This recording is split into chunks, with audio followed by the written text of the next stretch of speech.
Chapter 1. The last tremors of the Jeep's engine faded into an encompassing silence, a hush so profound it felt like a physical presence. Rohan stepped out, inhaling the humid breath of the forest, an ancient, complex aroma of damp earth, decaying leaves, and something else, something green and impossibly old. This was it, his refuge, his verdant abyss. The remote research outpost, a sturdy but solitary wooden structure, stood nestled amidst a colossal tapestry of trees, their canopies so dense they seemed to swallow the sky whole. He'd sought this isolation, a haven from the ceaseless clamor of the city and the quieter, gnawing disappointments that had shadowed his academic pursuits. Here, among the rare flora of this unexplored region, he would find clarity. Days melted into a rhythm of meticulous cataloging, soil analysis, and the quiet satisfaction of discovery. The initial solitude was a balm, yet, as weeks turned, the forest began to assert itself. It wasn't the vibrant wildlife that disturbed him, but the eerie stillness that often preceded certain moments. A twig would snap in the distance, sounding unnaturally loud, though no creature was visible. He'd hear a faint rustling outside his window, too deliberate for wind, too soft for any large animal. He'd dismiss it as the forest settling, the normal sounds of a wilderness amplifying in the oppressive quiet. Then came the subtle shifts within the outpost itself. He'd leave his meticulously organized desk, returning to find a vial of preservative slightly ajar, or his botanical press shifted by an inch, as if nudged by an unseen hand. His favorite fountain pen, always placed precisely beside his journal, would occasionally surface on a different shelf, or tucked beneath a stack of papers he hadn't touched. Each time, a flicker of unease would spark, quickly doused by a wave of self-reproach. Exhaustion, he reasoned, played tricks on the memory. He was alone, far too deep in the wilderness, and the sheer mental effort of adapting to this new environment was clearly manifesting as minor forgetfulness. The local legends, whispered by the few villagers he'd encountered on the journey in, tales of a restless forest spirit that resented intrusion, were nothing more than quaint superstitions, born of an isolated people's need to explain the inexplicable. Rohan was a man of science. He sought evidence, not myths. Still, the encroaching dusk, painting the colossal trees in shades of deep indigo and creeping shadow, seemed to press closer to the outpost each evening, holding its breath. Chapter 2. The whispers began subtly, a breathy sigh at the edge of hearing, easily dismissed as the wind playing tricks through the dense foliage. Then during a late evening cataloging session, a distinct sibilant sound seemed to slither from the shadows behind him, a sound too close, too deliberate. It sounded like his name, drawn out, almost a question. He spun around, lab lamp clattering against the desk, but the room was empty, the silence absolute save for the frantic pounding of his own heart. He told himself it was auditory pareidolia, a tired mind manufacturing patterns from random noise. Yet the phenomena grew more audacious. A chilling pocket of air would suddenly coalesce in the warm humidity of his outpost, a tangible cold spot that made the hairs on his arms stand on end, carrying with it the faint, cloying scent of something intensely floral, yet subtly putrid like orchids decaying on damp earth. He'd whirl around, camera ready, but the anomaly would dissipate, leaving only the oppressive warmth of the jungle and a lingering nausea. His audio recorder, left running through the night after a particularly vivid whisper, captured only the chirr of crickets and the rustling of distant leaves, punctuated by stretches of an unnatural, buzzing static that had never been present before. He replayed the recordings repeatedly, desperate for an anomaly, for proof, but found nothing concrete, only the mocking silence or the ordinary sounds of an indifferent wilderness. The forest itself began to feel different. His morning forays, once predictable routes, now twisted and turned with insidious subtlety. A familiar moss-covered boulder would be gone, or a cluster of sentinel trees he used as markers would appear on the wrong side of the path, or altered in shape, their branches contorting into unfamiliar, grasping silhouettes against the perpetual gloom of the canopy. Paths he had meticulously mapped seemed to vanish and reappear, leading him in confusing circles, always bringing him back to the silent, watchful periphery of his outpost, or to an ancient clearing he swore he'd never seen before. Each time, a cold dread coiled in his gut. Was he losing his bearings? Was the oppressive isolation finally eroding his cognitive map? He started to doubt everything. The rustling leaves outside his window now sounded like footsteps circling the outpost. The shadow of a branch, swaying in the breeze, became a looming, indistinct figure in his peripheral vision. His reflection in the dark glass of the window seemed to hold a fleeting, unfamiliar distortion, a flicker of something malevolent in the depths of his own eyes before it vanished. The forest, once a place of scientific pursuit, had transformed into a labyrinth of shifting realities, whispering his name, challenging his senses, and systematically dismantling his sanity. He was no longer just experiencing strange occurrences. He was being actively misled, his very perception under siege.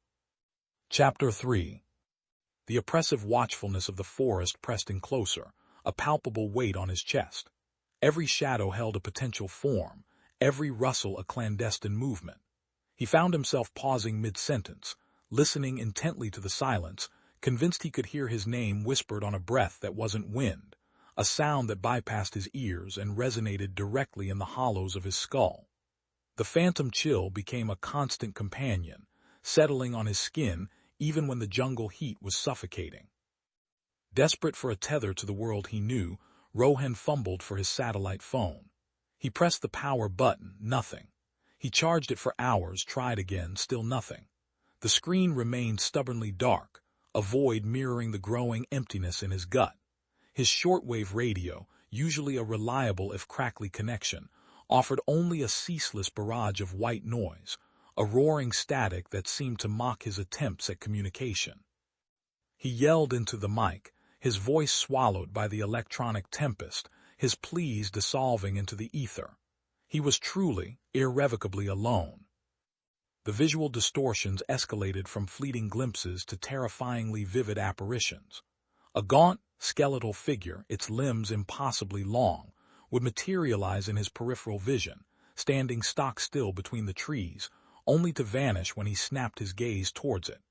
Its presence left a cold, acrid scent, like burnt earth and decay.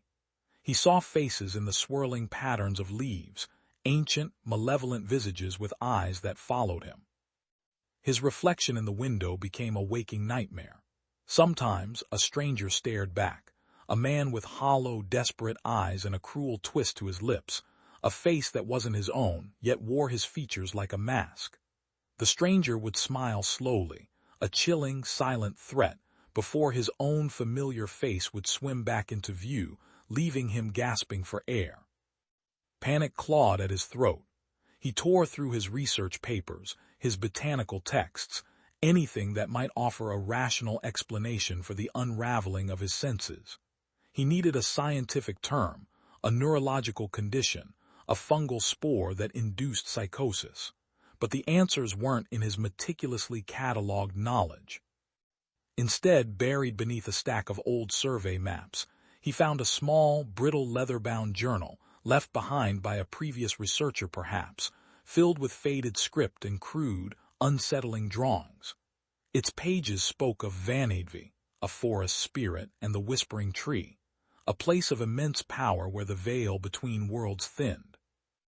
It detailed how the spirit fed on isolation and fear, twisting perception, ensnaring minds, drawing victims deeper into the verdant abyss until their very identity dissolved. The accounts were fragmented, superstitious, yet they described his own torment with chilling accuracy. He wasn't going mad. He was being hunted. Chapter 4. The journal had been a revelation, but not a comfort. It had merely reframed his madness as a targeted assault, a far more terrifying reality.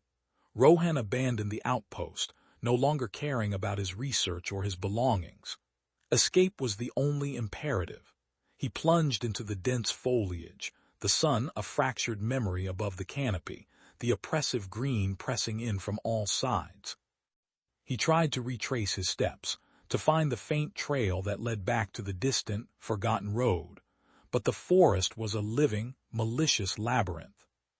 The paths he knew had vanished, replaced by tangled undergrowth and impenetrable thickets. Familiar landmarks, a distinctive twisted ficus, a cluster of ancient ferns were either gone or had shifted, mocking him from impossible angles.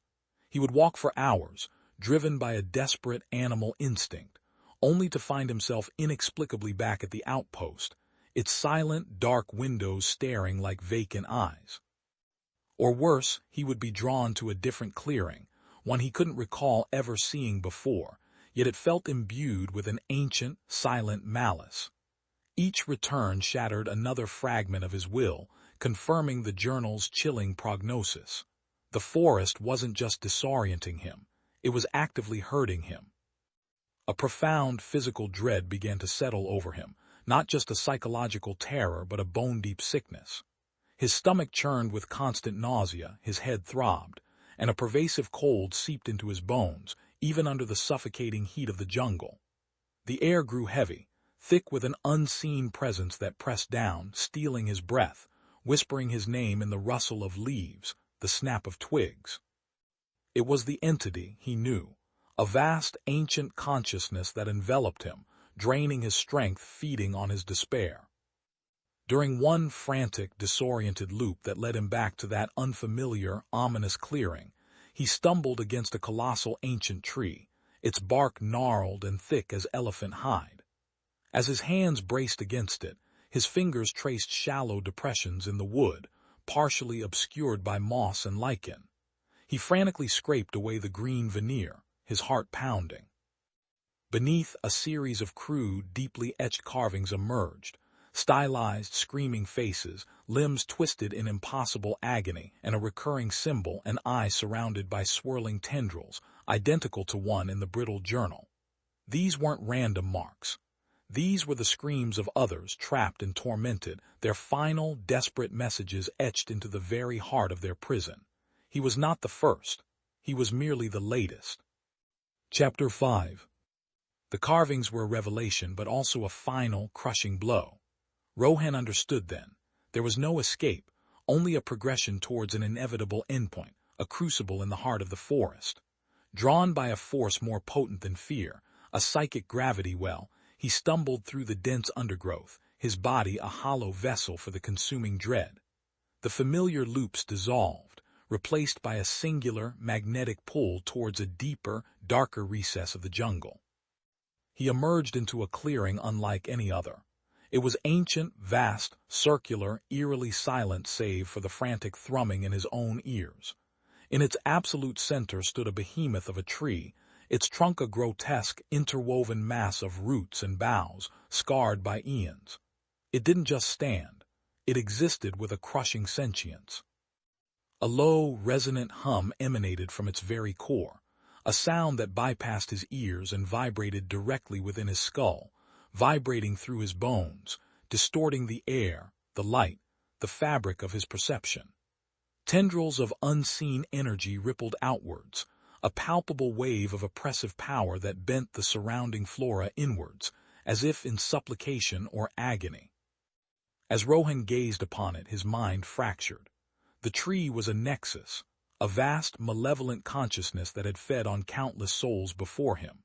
He saw visions not his own, primordial forests, forgotten rituals, a kaleidoscope of fear and suffering that was simultaneously ancient and intensely personal. His identity, his memories, his very sense of self began to unravel, stripped away by the raw, unfiltered energy. It wasn't pain, but an overwhelming dissolution, a profound unwriting of who he was. The static, that persistent phantom hum, now roared, filling every cavity of his being, reducing thought to meaningless noise. He sank to his knees, his eyes wide and vacant, his mouth agape in a silent, unending scream as his consciousness was absorbed, consumed, leaving behind only the shell. Days later, when the search party finally breached the impenetrable forest, following a desperate, long-overdue distress beacon that had sputtered to life, they found him. He sat upright at the base of the colossal tree, unmoving, eyes fixed on an unseen point in the canopy. physically unharmed yet utterly vacant. His pupils were dilated, his skin pale, his expression a mask of pure, absolute emptiness. He responded to no touch, no sound, no light. Rohan, the man, was gone. Only a breathing monument remained, a silent, catatonic testament to the forest's undisturbed, consuming power, a living scar etched into the world, forever bound to the verdant abyss, not absorbed but utterly broken.